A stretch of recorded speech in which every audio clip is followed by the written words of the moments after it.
To my channel tips from Ajay. दोस्तों, सालों तक दुबई और सिंगापुर ने एविएशन हब की दुनिया पर राज किया, लेकिन अब सीन बदलने वाला है। इंडिया बना रहे हैं ऐसे मेगा एयरपोर्ट्स जो गेम को पूरी तरह पलट देंगे। दोस्तों, हिंदी में एक मशहूर कहावत है, मेहनत और सब्र का फल मीठा होता है। इंडिया की ये मेहनत अब दुनिया को दिखाने वाली है अपना असली दम। दोस्तों, आपने सही पहचाना। आज जिस विषय पे हम बात करने जा रहे हैं वो है इंडिया बनेगा अगला एविएशन हब, दुबई सिंगापुर को मिलेगी टक्कर। दोस्तों, ये काफ़ी इंटरेस्टिंग वीडियो होने वाला है। वीडियो देखने के बाद आप सब्सक्राइब करिए, शेयर करिए और कमेंट करिए। चलिए दोस्तों, इस विषय को लेकर चर्चा करते हैं। देश में अलग अलग जगह पे एयरपोर्ट्स बनाए जा रहे हैं। कुछ एयरपोर्ट्स की इनॉग्रेशन होने वाले, कुछ एयरपोर्ट अंडर कंस्ट्रक्शन में रहे, कुछ एयरपोर्ट्स की जो ज़मीन है अधिग्रहण फेज़ में है। तो चलिए दोस्तों, संक्षिप्त में देखते हैं एयरपोर्ट की कहाँ पे क्या प्रोग्रेस है। सबसे पहले नवी मुंबई इंटरनेशनल एयरपोर्ट।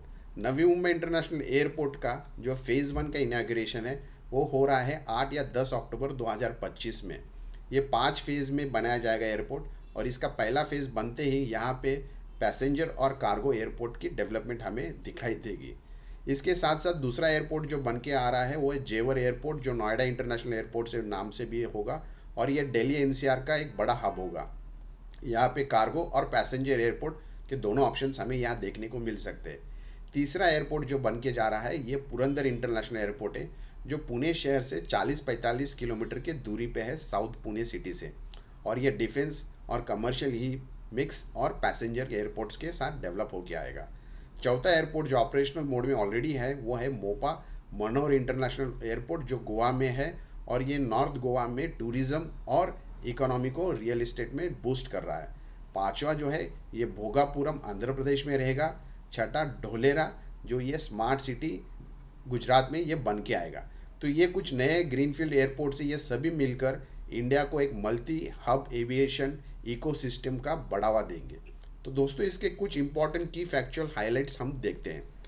सबसे पहले ऑफिशियल जो टारगेट जो हमारे सिविल एविएशन मिनिस्ट्री ने रखे वो समझने की कोशिश करते हैं।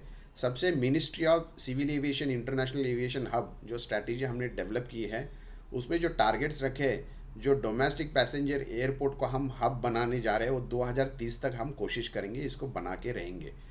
दूसरा है कि 2047 में हम ग्लोबल हब बना के टारगेट कर रहे हैं। दूसरा जो है ये लार्जर इंफ्रास्ट्रक्चर पुश को देगा। इसका ये है कि गवर्नमेंट के प्लान्स और रिपोर्ट जो है एनुअल रिपोर्ट 2024-25 में, ये डॉक्यूमेंट जो कोऑर्डिनेशन इन्वेस्टमेंट्स के अगर हम देखते हैं तो इसमें रनवे या टर्मिनल मॉडर्नाइजेशन, एयर स्पेस की बात की गई है। नेक्स्ट जनरेशन के मॉडर्नाइजेशन के साथ साथ न्यू मोबिलिटी कंसेप्ट्स पे बात की गई है। ये स्केल अप करेगा आपकी रैपिड पैसेंजर ग्रोथ को। तीसरा है जैसा नवी मुंबई इंटरनेशनल एयरपोर्ट को एक स्ट्रैटेजिक पिवोट के हिसाब से हम प्लान कर रहे हैं, और ये ग्रीनफील्ड एयरपोर्ट पोजीशन करने जा रहे हैं जो मुंबई रीजन के जो सेकेंड मेजर कमर्शियल एयरपोर्ट के साथ साथ पैसेंजर डेवलपमेंट यहाँ दिखाई देगी, और ये फेज आउट में ये बन के आएगा। इसके साथ साथ ये मुंबई मेट्रो इंटरनेशनल कार्गो को भी दुनिया से कनेक्ट करेगा। चौथा जो पॉइंट है ईटा और इंडस्ट्री वैलिडेशन। ईटा का और जो अदर इंडस्ट्री एनालिसिस है दोस्तों, इसमें ये देखा जा रहा है कि fastest growing major aviation markets को ये बूस्ट करेगा। ये सिविल एविएशन मिनिस्ट्री ने जो टारगेट या मैप बन के जो प्लान किए हैं ये एम्फोसाइज करेंगे एयरपोर्ट एक्सपांशन, कार्गो डेवलपमेंट और फाइनेंसिंग, और जो लीजिंग रिफॉर्म से इसको एक एनएम के रूप में देखा जाएगा।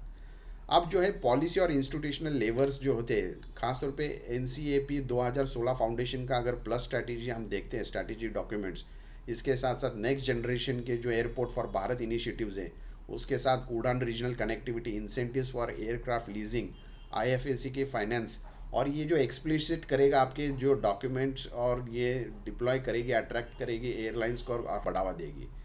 अब ये देखते हैं दोस्तों कि जोग्राफिकल शिफ्ट ये सिर्फ इंफ्रास्ट्रक्चर डेवलपमेंट के हिसाब से प्लान नहीं होगा, तो ये होगा लोकेशन एडवांटेज। तो अगर हम देश की अगर हम पोजीशन देखते हैं तो ये भारत की जो जोग्राफिकल पोजीशन है ये east west north south air corridors को कनेक्ट करेगी Europe, middle east, south east Asia और ऑस्ट्रेलेशिया से। साथ साथ ये रेगुलेटरी को अट्रैक्टिवनेस बनाएगी। दूसरा है कि ये स्ट्रैटेजिक ऑटोनॉमी डेवलप करेगी, खास तौर पे जब ये एक्सपांड होती है डोमेस्टिक एयरलाइंस, जो कैपेबिलिटी के साथ फ्लीट, नेशनल करियर नेटवर्क के साथ जो डेवलपमेंट बनेगी ये कम करेगी आपकी डिपेंडेंस ऑन फॉरेन हब्स के साथ, और ये सपोर्ट करेगी इंडिया के ब्रॉडर इकोनॉमिक डिप्लोमेटिक रीच को। या पहुंचाने में। ये पॉलिसी रिफॉर्म्स जो है ये काफ़ी फाइनेंसिंग ईजियर बनाए जाएंगे, इनकरेज करेंगे ये ग्लोबल कैरियर्स के साथ, और ये लेजर को ये बढ़ावा देंगे। आप देखते हैं कि इकोनॉमिक सिक्योरिटी इंटरफेरेंस जो है, लार्ज एयरपोर्ट जो खास तौर पे बन के आते हैं, ये डुअल यूज़ नोड्स होते हैं, ये आपके कमर्शियल ग्रोथ होगी, आपकी लॉजिस्टिक्स, कार्गो और ट्रेड और स्ट्रेटेजिक रीच हो ड्यूरिंग क्राइसिस, इसमें ये आपको सपोर्ट करेंगे। इन्वेस्टमेंट्स एयर स्पेस जो है दोस्तों, मॉडर्नाइजेशन के साथ साथ इंटीग्रेशन होगी नेक्स्ट जनरेशन के साथ साथ, ये इंडिया में जो भी सिविल एविएशन के ऑपरेशंस और रिसाइलेंस को ये बढ़ावा देगी। आप देखते हैं दोस्तों कि मेजर एलिमेंट्स जो होते हैं स्ट्रेटेजी को देखने के लिए, इसमें क्या क्या भारत कर सकता है। तो सबसे पहला है ग्रीनफील्ड और सेकेंडरी हब की डेवलपमेंट। जैसा हमने देखा है कुछ एयरपोर्ट्स, जैसा नवी मुंबई इंटरनेशनल एयरपोर्ट, ये हेडलाइन प्रोजेक्ट है, और जो अदर प्रोजेक्ट्स इसके साथ साथ बन के आएंगे, ये एक्सपांड करेंगे, अपग्रेड करेंगे आपके बाकी लोकेशंस को।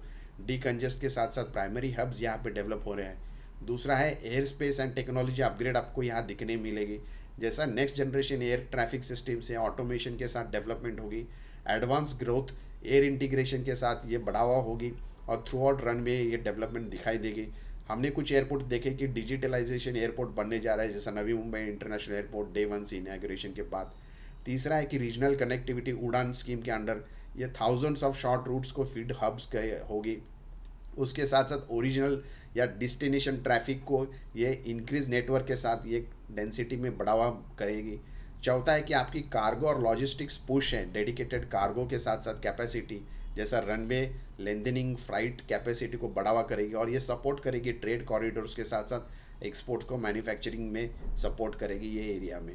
पांचवा है फाइनेंसिंग और रेगुलेटरी रिफॉर्म्स है, खासतौर पे मेजरमेंट जो सपोर्ट करते हैं एयरक्राफ्ट लीजिंग के लिए, एयरलाइन फाइनेंसिंग, पीपीपी मॉडल जो एयरपोर्ट देखते हैं, और ये बायलैटरल टॉक्स जो होते हैं या दोनों देश के अंदर जो डिस्कशंस होती है, ये ओपन करेगी इंटरनेशनल कनेक्टिविटी के साथ। अब दोस्तों ये देखते हैं कि पॉलिसी और इंटरनेशनल सपोर्ट गवर्नमेंट ने क्या प्लान कर रखा है। जैसा उड़ान स्कीम अगर हम देखते हैं, तो ये छोटे शहरों से रीजनल कनेक्टिविटी को जो हब्स एयरपोर्ट तक ट्रैफिक पहुंचाने में मदद करेगी।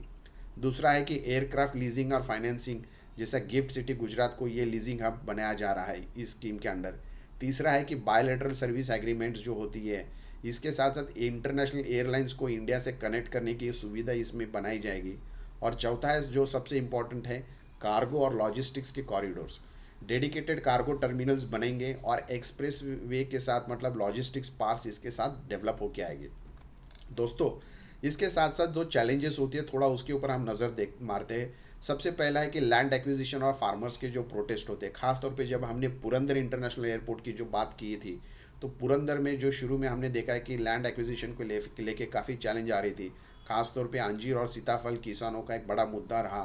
तो इसको भी गवर्नमेंट ने किस तरह से कन्विंस किया, एड्रेस किया, और इसको अभी ये देखा जा रहा है कि 94% जो है फार्मर्स का कंसेंट ले चुके हैं लैंड एक्विजिशन में, और आगे जैसे डेवलपमेंट होगी तो प्रोसेस आगे की फास्ट होने शुरू हो जाएगी।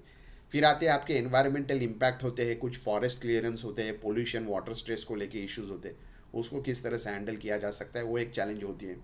तीसरा है कि एयर स्पेस कंजेशन को लेके, जैसे मल्टीपल हब्स होते हैं, एक शहर में अगर 2 एयरपोर्ट्स बन के आते हैं, खासतौर पे मुंबई की बात करते हैं, तो मुंबई और नवी मुंबई कोऑर्डिनेशन का एक चैलेंज होगा। तो जैसे जैसे आपका फेज आउट में इंफ्रास्ट्रक्चर डेवलपमेंट, चाहे आपकी रेल कनेक्टिविटी हो, मेट्रो कनेक्टिविटी हो, रोड कनेक्टिविटी हो, वाटर ट्रांसपोर्ट कनेक्टिविटी है, इस कैसे ये इंटीग्रेट करेगी आपकी एयरपोर्ट के साथ, तो ये शुरू में चैलेंज होती है, लेकिन धीरे धीरे जैसी डेवलपमेंट यहाँ दिखाई देती है, तो एयरपोर्ट का डेवलपमेंट के साथ साथ आपका ट्रैफिक का प्रॉब्लम सॉल्व होता है, और एक लोगों को अच्छी सुविधा मिलती है।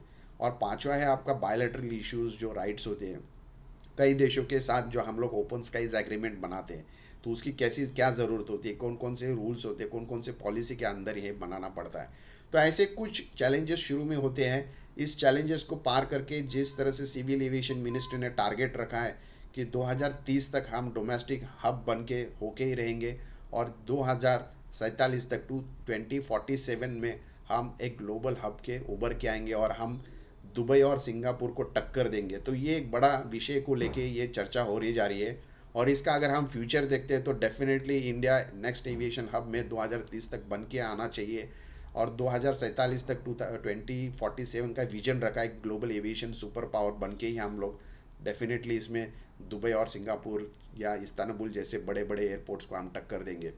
तो ये पूरा जो डिस्कशन ये डिपेंड करता है इसका सक्सेस कि आपकी पॉलिसी एग्जीक्यूशन गवर्नमेंट की कैसी रहेगी, एयरलाइन की ग्रोथ कैसी रहेगी, और ग्लोबल कॉन्फिडेंस हम अगर भारत के हब्स में अगर हम देखते हैं तो किस तरह से उभर के आएगा। तो ये डेफिनेटली काफ़ी improved version civil aviation ministry ने मास्टर प्लान रखा है अपना, और उस तरह से रोड मैप का जो प्लानिंग हो रही है उस तरह से ये इनका एग्जीक्यूशन या फेज वे में ये डेवलपमेंट दिखाई दे रही है देश में अलग अलग लोकेशंस में। तो ये काफ़ी इंटरेस्टिंग विषय था दोस्तों, और ये वीडियो पूरा देखने के बाद ज़रूर इसको सब्सक्राइब करिए, शेयर करिए।